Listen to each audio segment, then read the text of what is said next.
Hello guys, welcome back to my YouTube channel. So ಇವತ್ತು ನಾನು ಸಬ್ಬಸಿಗೆ ಸೊಪ್ಪಿನ ಬಸ್ಸಾರು ಹಾಗೆ ಸೊಪ್ಪಿನ ಪಲ್ಯ ಹೇಗೆ ಮಾಡೋದು ಅಂತ ತೋರಿಸ್ಕೊಳ್ತಾ ಇದ್ದೀನಿ. ಫಸ್ಟು ಸಬ್ಬಸಿಗೆ ಸೊಪ್ಪನ್ನ ಕ್ಲೀನಾಗಿ ತೊಳೆದು ಅದನ್ನು ಒಂದು ಕುಕ್ಕರ್ಗೆ ಬೇಯಕ್ಕೆ ಹಾಕ್ತಾ ಇದ್ದೀನಿ. ಜೊತೆಗೆ ಇದು ರಾತ್ರಿ ನೆನೆಸಿಟ್ಟಿರುವಂಥ ಹೆಸರು ಕಾಳು ಸೊಪ್ಪಿನ ಪಲ್ಯಕ್ಕೆ. ಸೊ ಇದನ್ನು ಕೂಡ ಆ ಕುಕ್ಕರಲ್ಲಿ ಹಾಕ್ತಾ ಇದ್ದೀನಿ.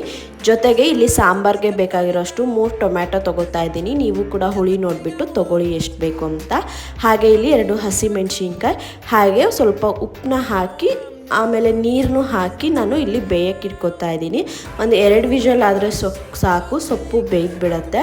ಸೊ ಈ ಕಡೆ ವಿಷಲ್ಗೆ ಇಟ್ಬಿಟ್ಟು ಒಂದು 2 ವಿಷಲ್ ಆಗೋ ತನಕ ಈ ಕಡೆ ನಾನು ಮಸಾಲೆ ಸಾಮಾನಿಗೆ ಏನೇನು ಬೇಕು ಅಂತ ಹೇಳ್ಬಿಟ್ಟು ತೋರಿಸ್ತಾ ಇದ್ದೀನಿ. ನಾನಿಲ್ಲಿ ಅರ್ಧ ಕೊಬ್ಬರಿ, ಹುಣಸೆಹಣ್ಣು, ಕೊತ್ತಂಬರಿ ಸೊಪ್ಪು, ಬೆಳ್ಳುಳ್ಳಿ ಹಾಗೆ 1-2 ಮೆಣಸಿನಕಾಳು, ಜೀರಿಗೆ ಹಾಗೆ 1 ಈರುಳ್ಳಿನ ತಗೋತಾ ಇದ್ದೀನಿ.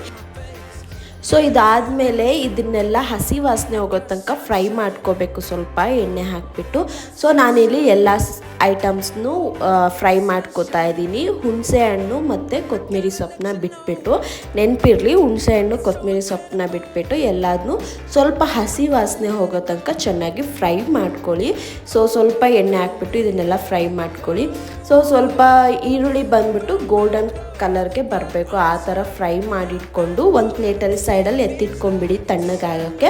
ಸೊ ಇಲ್ಲಿ ನಾನು ಇವಾಗ ಬೇಯಿಸೋಕ್ಕೆ ಹಾಕಿದ್ನಲ್ಲ ಅದರಲ್ಲಿ ಟೊಮ್ಯಾಟೊ ಮತ್ತು ಸ್ವಲ್ಪ ಸೊಪ್ಪನ್ನೆಲ್ಲ ತೆಗೆದಿಟ್ಕೊತಾ ಇದ್ದೀನಿ. ಸೊ ಈ ಥರ ಸೊಪ್ಪಿಗೆ ಪಲ್ಯಕ್ಕೂ ಸೊಪ್ಪನ್ನ ನೀರನ್ನ ಸೋಸ್ತಾ ಇದ್ದೀನಿ. ಸೊ ಇವಾಗ ಆ ಟೊಮ್ಯಾಟೊ ಮತ್ತು ಸ್ವಲ್ಪ ಸೊಪ್ಪನ್ನ ಹಾಕಿಬಿಟ್ಟು ಸ್ವಲ್ಪ ತಣ್ಣಗಾಗಕ್ಕೆ ಬಿಟ್ಟು ಅದನ್ನು ಕೂಡ ನಾವು ಮಿಕ್ಸಿಗೆ ಹಾಕ್ಕೋಬೇಕು. ಇಲ್ಲಿ ನಾನು ಸೈಡಿಗೆ ಸೊಪ್ಪಿನ ಪಲ್ಯ ಮಾಡೋದು ಹೇಳ್ಕೊಡ್ತಾ ಇದ್ದೀನಿ. ಇಲ್ಲಿಗೆ ಒಗ್ಗರಣೆಗೆ ಬೇಕಾಗಂತೆ ಸಾಸಿವೆ, ಜೀರಿಗೆ ಹಾಗೆ ಉದ್ದಿನಬೇಳೆ ಹಾಗೆ ಸ್ವಲ್ಪ ಈರುಳ್ಳಿನ ಗೋಲ್ಡನ್ ಫ್ರೈಗೆ ಹಾಕಿಬಿಟ್ಟು, ಸೊ ಇಲ್ಲಿ ಬೇಯಿಸಿಟ್ಕೊಂಡಿರ್ತೀವಲ್ಲ ಸೊಪ್ಪು ಅದನ್ನು ನೀರು ಬಸ್ತಿಟ್ಕೊಂಡು, ನೀರನ್ನ ಚೆಲ್ಲಬಾರ್ದು ಮತ್ತು ನೀರನ್ನ ಬಸ್ತಿಟ್ಕೊಂಡು ಅದನ್ನು ಕ್ಲೀನಾಗಿ ಹಾಕಿಬಿಟ್ಟು ಫ್ರೈ ಮಾಡಿ ಸ್ವಲ್ಪ ನಿಮಗೆ ರುಚಿ ಎಷ್ಟು ಬೇಕೋ ಅಷ್ಟು ಉಪ್ಪು ಹಾಕಿ ನೋಡಿ ಉಪ್ಪು ಹಾಕ್ಕೊಳ್ಳಿ. ಯಾಕೆಂದರೆ ಸೊಪ್ಪು ಬೇಯಿಸ್ಬೇಕಾದ್ರೂ ನಾವು ಉಪ್ಪು ಹಾಕಿರ್ತೀವಿ. ಸೊ ಇಷ್ಟು ಮಾಡಿದರೆ ಇದು ಸೊಪ್ಪಿನ ಪಲ್ಯ ರೆಡಿಯಾಗಿರುತ್ತೆ. ಸೊ ಇದನ್ನು ಸೈಡಿಗೆ ಎತ್ತಿಟ್ಕೊಳ್ಳಿ. ಇವಾಗ ಮಸಾಲೆ ಎಲ್ಲ ಅದು ಸೊಪ್ಪೆಲ್ಲ ತಣ್ಣಗಾಗಿರುತ್ತೆ. ಸೊ ಇದನ್ನು ನಾನು ಈಗ ಮಿಕ್ಸಿ ಜಾರ್ಗೆ ಹಾಕ್ಕೊಂಡು ಸ್ವಲ್ಪ ನೀರು ಹಾಕ್ಕೊಂಡು ತರ್ತರಿಯಾಗಿ ಚೆನ್ನಾಗಿ ನೈಸ್ ಆಗೋ ಥರ ರುಬ್ಕೋತಾ ಇದ್ದೀನಿ. ಸೊ ಇವಾಗ ಇದರಲ್ಲಿ ಹುಣಸೆಹಣ್ಣು ಕೂಡ ಸೇರಿಸ್ಕೊಳ್ಳಿ. ಸೊ ಹಾಕಿ ರುಬ್ಬಿಟ್ಕೋತಾ ಇದ್ದೀನಿ. ಹಾಗೆ ಸಾಂಬಾರು ಪುಡಿ ಮರಿಬೇಡಿ.